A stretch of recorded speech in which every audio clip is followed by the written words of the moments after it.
कृष्ण कन्हैया लाल की महाकाली मातनी सुरापुरा दादानी हरि ओम नमः पार्वती पति हर हर महादेव।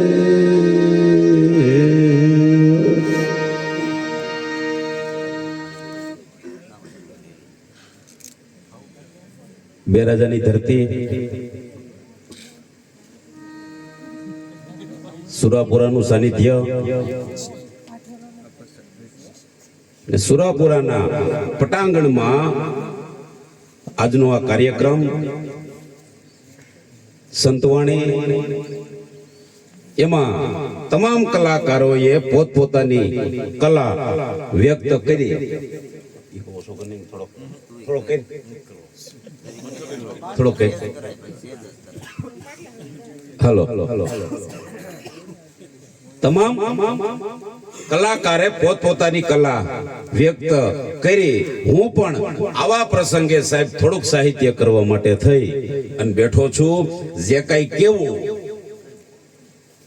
સીધી શરૂઆત કરું તો સદ કવિતા અને સુંદર્ય આ બે અમૂલ્ય ગણાય। એક કવિતા શરૂઆત કરીશ।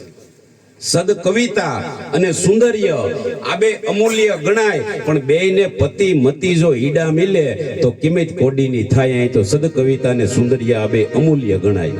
હારી કવિતા, હારો દુહો, હારી વાતો અને હારા ખાનદાનની દીકરી આ બે અમૂલ્ય ગણાય પણ બેયને કરવી છે। પછી મારે એક રામાયણનો પ્રસંગ કેવો છે પણ એ પહેલા એક કવિતાથી શરૂઆત કરું તો કવિ કલાકાર કહે જિંદગી જુઓ એક કવિતા છે। કવિ કલાકાર કહે જિંદગી જુઓ એક કવિતા છે તો યોધો કહે મહાયુદ્ધ છે, કોઈ હાર્યા છે કોઈ જીતા છે। દરિયો ખેડતો કહે ખારવો જિંદગી દરિયો ખારો છે તો ન્યાયથી સંગે વકીલ બોલ્યા અસીલ દલીલનો મારો છે। તપસી સાધુ સંન્યાસી બોલ્યા જિંદગી ધકતી ધૂણી છે તો ખંભે કોથળો અને મજૂર બોલ્યો કે જિંદગી તો વેઠની ગુણી છે। શેઠિયા સંગે કહે દલાલી જિંદગી તેજી મંદી છે તો મરક મરક કરીને બાળક બોલ્યું જિંદગી તો મસ્ત આનંદી છે। એ તો બાળકને ખબર સાહેબ કેવી જિંદગી છે। મરક મરક કરીને બાળક બોલ્યું જિંદગી મસ્ત આનંદી છે તો કહે ચારણ લાખન સુનો સજનો મારે વાત મરમની કેવી છે બાકી જેને જેવી લાગે એવી જિંદગી જીવવા જેવી છે। આ જિંદગી જીવવા જેવી છે સાહેબ, આ વેડફી નાખ્યા જેવી નથી, લેરખો લીધા જેવો છે। હા, એક ભાઈ પોતા કંટાળી ગયો, પોતાનાથી કંટાળી ગયો કે મારે આત્મહત્યા કરી લેવી। જો જિંદગી કેને કહેવાય એની વાત કરું છું। એક ભાઈ પોતાથી કંટાળી ગયો કે આત્મહત્યા કરી લેવી છે। ગામમાં ગયો, દવાની દુકાને એગ્રોમાં દવા લઈ આવ્યો કે દવા પીને મરી જવું।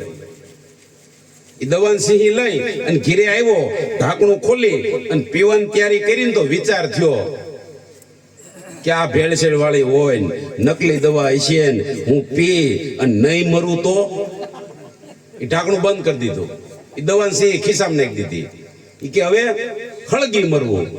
એ પેટ્રોલ પંપે ગયો, એ પેટ્રોલ લઈ આવ્યો, એ પેટ્રોલનું કેન ભરી ઘીરે આવ્યો, પેટ્રોલના કેનનું ઢાંકણું ખોલી અને માથે છાંટવાની તૈયારી કરી અને વિચાર થયો કે પેટ્રોલ છાંટાય, એ દિહાળી મુકાય, હું હળગાય અને મારાથી રેવા હે નહીં અને મને કોક બચાવવા આવશે ને હું તો હળગાઈ પણ હામોય વાળો હળગ છે। એ ઢાંકણું બંધ કરી દીધું। એક જૂની રિવોલ્વર પડી હતી, કેવા રિવોલ્વર મારી અને મરી જવું। એ રિવોલ્વર કાઢી કપાળે રાખી અને ફોડવાની તૈયારી કરીને વિચાર થયો કે કેદુની પડી છે, નહીં ફૂટે તો પછી આમ કડીમાં રિવોલ્વર મૂકી દીધી કે હવે ગળા ફાંહો ખાઈને મરી જવું। દોવડું લીધું, ફેલે બાંધ્યું, ગળામાં નાખ્યું અને ઠેકડો મારવાની તૈયારી કરીને જુવાનને વિચાર થયો કે હું ઠેકડો મારે મારાથી રેવા હે નહીં, અને નહીં મરું તો દોડું છોડી લીધું કે હવે એવી જગ્યાએ જવું છે, એવી જગ્યાએ આત્મહત્યા કરવી છે, કોઈ ભાળે નહીં, કોઈ દેખે નહીં, મારો હાથ સાંભળે નહીં, આવી જગ્યાએ જવું છે એમ કહી એ હાથમાં દોરડું, એક હાથમાં પેટ્રોલનું કેન, કડે રિવોલ્વર, ખીચામાં દવાન સિંહ, એ બધું લઈને ઉપડ્યો. એ બરોબર ગામના પટમાં નદી, અને નદીના પટમાં હારોથી વડલો ને વડલાની ડાળ બરોબર આમ નદીમાં પડે, અને જુવાને વિચાર કર્યો આ ડાળે લટકાઈને મરી જવું. એ વડલામાં ચીડ્યો, વડલે દોરડું બાંધ્યું, ગળામાં નાખ્યું, પેટ્રોલનું કેન હતું એ ઢાંકણું ખોલી પેટ્રોલ છાંટ્યું, ખીચામાં દવાન સીસી, ઢાંકણું ખોલી પીધી, અને પછી કડે રિવોલ્વર કાઢી અને એક હાથે આમ આમ બાકસની દિહાળી કરી અને અડાડી હળગો, ઠેકડો માર્યો, લેટકો, હાથમાં રિવોલ્વર હતી, કપાળે રાખી અને ફોડી. પણ બન્યું એવું, આમ હળગો ને થોડીક ધુજારી આવી, તે કપાળે છટકી ગઈ અને દોરડામ લઈ ગઈ. દોરડું તૂટી ગયું, હળગતો પડ્યો પાણીમાં. ત્યાં 5-6 છોકરા આમ આમ આમ આમ બરોબર આમ કાંઠે ઢોર ચારતા છે, એને એમ થયું કોક પાણીમાં પડ્યું, ધોડીને બહાર કાઢ્યો. એ કે પાણી પી ગયો, દબાવી દબાવી ઉલટી કરાવી, પાણી બહાર કાઢી ગઈ, દોરડું તૂટી ગયું, દવા પીધી હતી, ઉલટી થઈ ગઈ, મર્યો નહીં. બડે ભાગ માનુષ તન પાવા અને સુર દુર્લભ ગ્રંથન સબ ગાવા. સાહેબ આજ મને તમને મનુષ્ય દેહ મળ્યો છે દેવતાઓથી દુર્લભ, દેવતાઓથી દુર્લભ એવો મને તમને મનુષ્ય દેહ મળ્યો છે. સાહેબ આને વેડફી નાખ્યા જેવો નથી, આનંદ લીધા જેવો છે, લેરખો લીધા જેવો છે. પણ વધારે વાત ન કરતા એક ટૂંકમાં મારે નાનો પ્રસંગ કેવો છે, કારણ કે મેં કવિતાથી શરૂ કરીને તો એની ઉપરનો એક મારે ટૂંકમાં દાદાના સાનિધ્યમાં કઈક મારા શબ્દરૂપી પુષ્પો મૂકવા છે. તો એ પહેલા એક ચોખવટ કરી દઉં સાહેબ, જ્યાં મજા આવે ને ત્યાં ખાલી તાલી પડકારા હોકારા દેતા રહેજો, એટલે અમને ખબર પડે કે અમારો અવાજ તમારા કાન સુધી પહોંચ્યો. આ ખૂણામાં અવાજ આવ્યો, સામેથી ન આવ્યો, એનું કારણ છે કાળુભાઈ, જાજા આપણા અહીંયા બેઠા છે અને મને તો રોજ સાંભળે છે. હા, એટલે એનું મને દુઃખ નથી, પણ કહેવાનો મારો અર્થ કે બધું બધાય ન આવડે.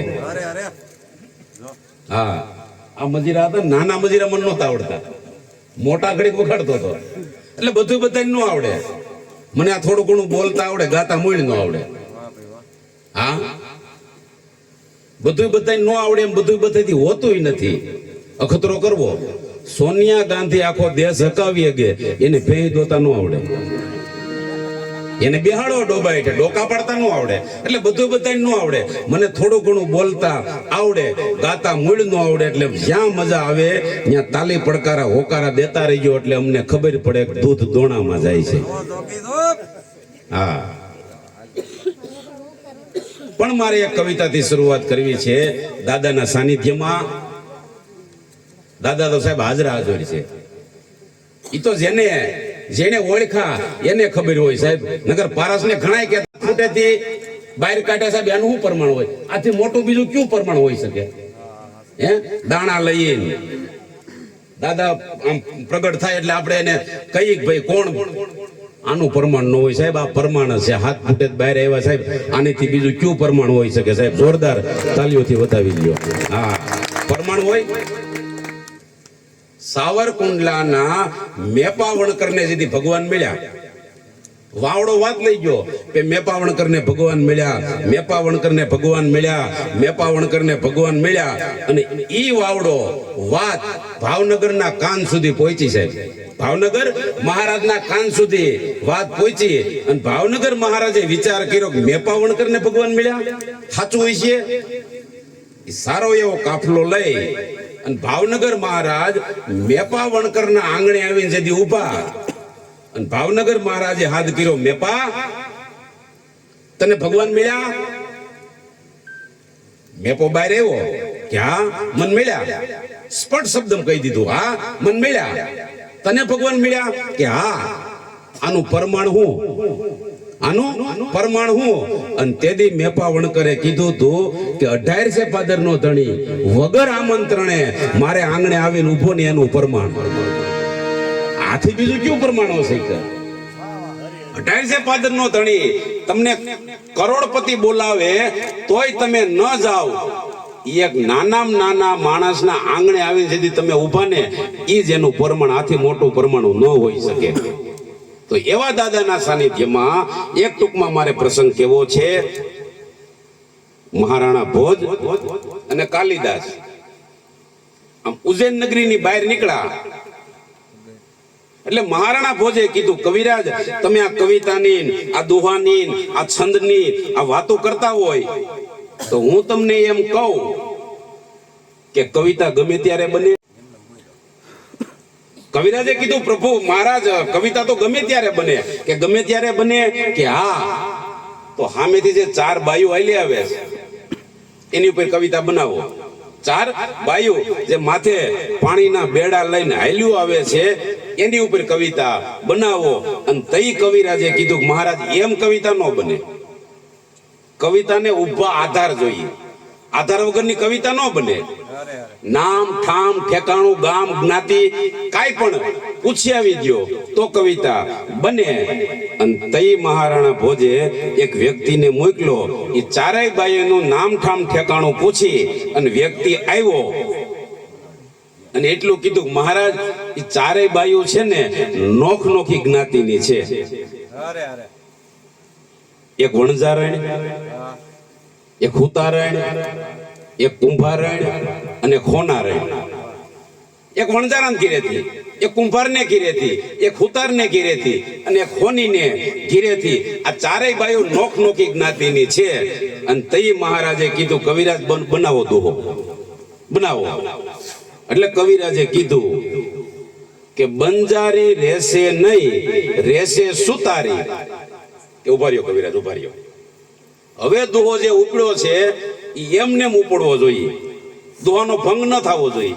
અને કવિતા હિન્દુ શાસ્ત્રના કોઈ પણ આધારની કવિતા હોવી જોઈએ. રામાયણની હોવી જોઈએ, ગીતાની હોવી જોઈએ કે મહાભારતની કોઈ પણ હિન્દુ શાસ્ત્રના ધર્મની કવિતા હોવી જોઈએ. અમથી ન હોવી જોઈએ. કે બનાવો. અને તઈ કવિરાજે કીધું કે બંજારી રહેશે નહીં, રહેશે સુતારી. આ હોનારણે જાશે સરી, એમ કેસે કુંભારી. આ કવિતાનો સરળ અર્થ કરો તો એમ થાય કે બંજારી રહેશે નહીં એટલે વરણ રહી જાહે, હોનારણ વહી જાહે અને કુંભારણ કઈ જાહે. આનો સરળ અર્થ એમ થાય કે કવિરાજ ક્યાંની કવિતા છે, ક્યાંનો દુહો છે? કે મહારાજા રામાયણ નો છે. હા, તો કોણે કીધો, શા માટે કીધો, કહેવાના પાછળનો અર્થ. અને તઈ કવિરાજે એટલું કીધું કે લંકાના પાદરની માલિક હોય જેથી યુદ્ધના મંડાણા, લંકાના પાદરમાં જેથી યુદ્ધના મંડાણા અને મેઘનાથની અમોઘ શક્તિ લક્ષ્મણને વાગી. મેઘનાથના બાણથી લક્ષ્મણ મૂર્છિત થયા અને હનુમાનજી મહારાજ લંકાની માલિક હોય વૈદ હોતા આખું મકાન લઈ અને લંકાના પાદરની માલિક હોય મૂકી દીધું. રણ સંગ્રામમાં એ વૈદને લઈ આવ્યા. વૈદે નાડ તપાસી અને વૈદે એટલું કીધું કે દ્રોણગીરી પર્વત ઉપર શેષોસલ નામનું ઝાડવું અને એમાં સંજીવની નામની જડીબુટી છે, ઈ લઈ આવવામાં આવે તો લક્ષ્મણ બેઠા થાય. પણ શરત એટલી કે ચંદ્ર હાથમાં ન જોઈએ. ચંદ્ર હાથમે ખેલ ખતમ. એ પ્રભુ રામના આંખમાં સાહેબ આહુડા, લક્ષ્મણનું માથું ભગવાનના ખોળામાં છે. અને પ્રભુ રામે આમ નજર કરતા કરતા કરતા કરતા એ હનુમાન સામે નજર કરી. સેવકની સ્વામીની નજર એક થઈ, રામની હનુમાનની નજર હામે હામે મળી. ભગવાનની અને ભક્તની, યોગીની અને યોગેશ્વરની નજર હામે હામે થઈ. હનુમાન બેઠા થયા, ખંભે ગદા નાખી, ગોઠણિયા ભર થયા, એક પગ ધરતીમાં મૂક્યો, એક ગોઠણ મૂક્યો અને ઉભા થયા. અને પ્રભુ રામ ને કે શાયર કો સોસ ડારો, શાયર કો સોસ ડારો, ધરાતલ ચીર ડાલો, ભૂમિ પલટાવું ના, કાનન કા મુંડ કાટી, પુતાન સે યુદ્ધ કર, જડી ચુરાઈ લાવું, લખન જીવારું ના, ભ્રમન કો ભેખદારું, અમીસે ન મારું ના, તો રામ કી દુહાઈ આજ અમૃત में લાવું ના, તો નારન ભનંત ભયો ક્રોધવંત કપિરાજ, કે ઔષધિ ના લાવું તો રામ દૂત કહે લાવું ના, શાયર કો સોસ ડારું, મેરુ કો ઉખાર ડારું. હનુમાનજી મહારાજ રામને એમ કે છે કે કદાચ ને મેરુ પર્વત જડીબુટી લઈ અને સમુદ્રની માલિક પર વયો જાય, શાયર કો સોસ ડારું, જડીબુટી લઈ અને મેરુ પર્વત સમુદ્રની માલિક પર વયો જાય તો અગસ્ત મુનિ હાથ આંગળીની માલિક પર દરિયો પી ગયા હતા, પણ હું એક જ અંજળીની માલિક હોય 1600 જોજન સમુદ્રને જો દરિયાને કાકરા ભાગતો ન કરી દઉં તો અંજનીનો જાયો નહીં, શાયર કો સોસ ડારું, મેરુ કો ઉખાર ડારું. મેરુ પર્વત ને એમ થાય કે હનુમાન આવે છે, જડીબુટી હતાડી અને રસ્તા આડો ઉભો રહી જાય તો સામેથી હાથી આયલો આવતો હોય, મદોમદ હાથી આયલો આવતો હોય અને કેળના થાંભલાને ઊંટની ભવડો મારી અને ઉત્તરમાંથી દખણ ઘા કરી દે, એમ હનુમાન એમ કે છે કે મેરુ પર્વતની ચોટલી પકડી ઉત્તરથી દખણ અને દખણથી ઉત્તર નો કરી નાખું તો હું હનુમાન નહીં, મેરુ કો ઉખાર ડારું, ધરાતલ ચીર ડાલું. કદાચ મેરુ પર્વત ને એમ થાય કે હનુમાનજી મહારાજ આવે છે અને જડીબુટી લઈ અને ધરતીની માલિકો ઉતરી જાવ તો વાડા વાવવા વાળાનો છોકરો તરબૂચ માથે જેમ દાંતરડાને ઘા કરીને બે ફાડા કરી નાખે એમ ધરતીના બે ફાડા કરી અને મેરુ પર્વતની ચોટલી પકડીને ઉપર નો લઈ આવું તો હનુમાન નહીં, ધરાતલ ચીર ડાલું. હારુથી એમ ધરતીના પડને ન ફેરવી નાખું તો અંજનીનો જાયો નહીં, પણ બાપ હુકમ કર.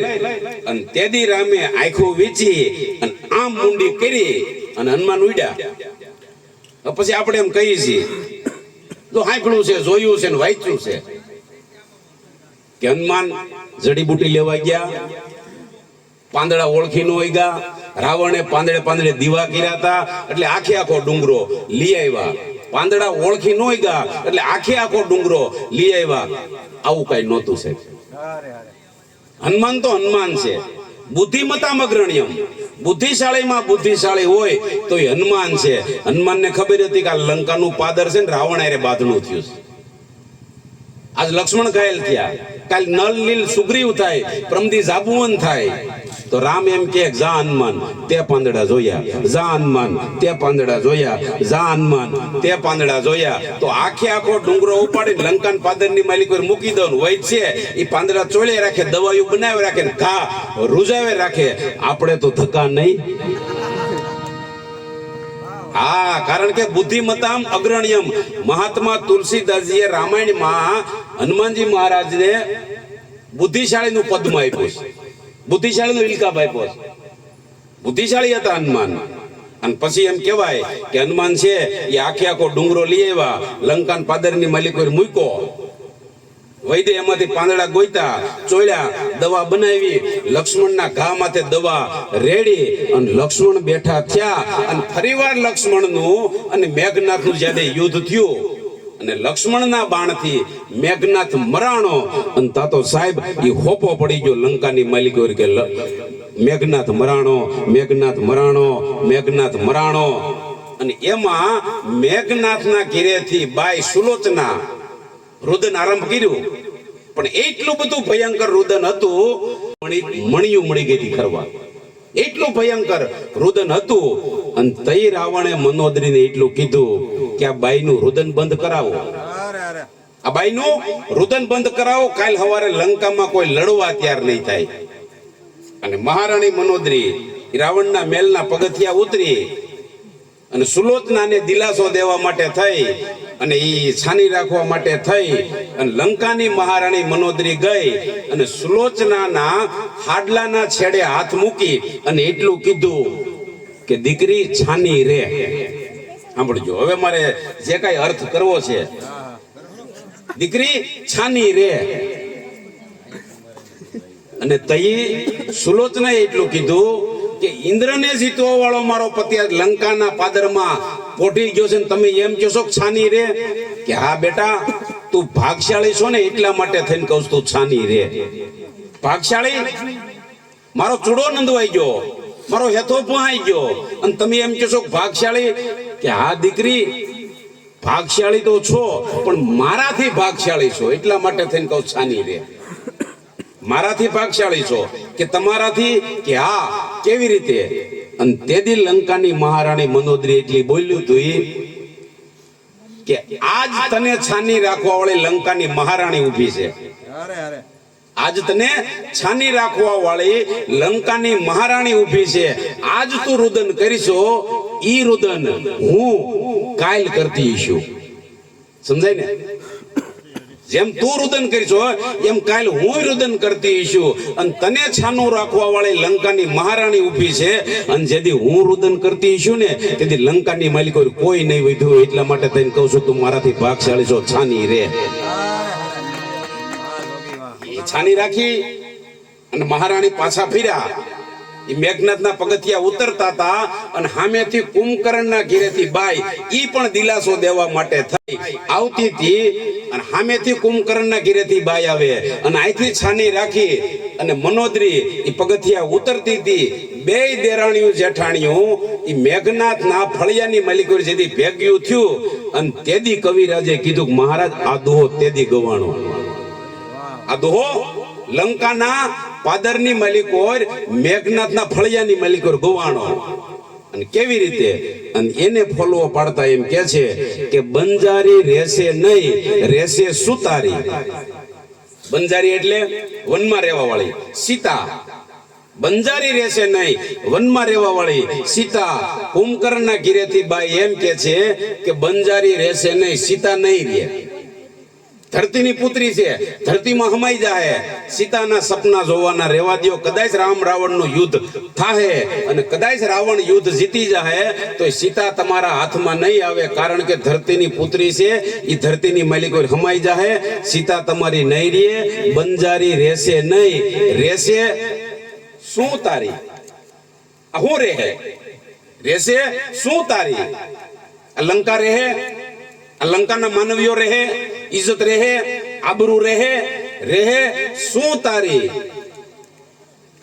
સોનારણ જાશે સરી આ હોનાની લંકા છે ને એ સીતારૂપી પૂર એકવાર આમ તાણી જાય લંકાના કાંગરાની કાકરે કાકરી એ સીતારૂપી પૂર તાણી જાય સોનારી જાશે સરી એમ કેસે કુંભારી એમ કુંભકર્ણના ઘેરેથી બાઈ કેસે બંજારી રહેશે નહીં રહેશે સુતારી આ હોનારણ જાશે સરી એમ કેસે કુંભારી હરિ ઓમ તસત જય ગુરુદત્ત જય ગુરુદત્ત જય ગુરુદત્ત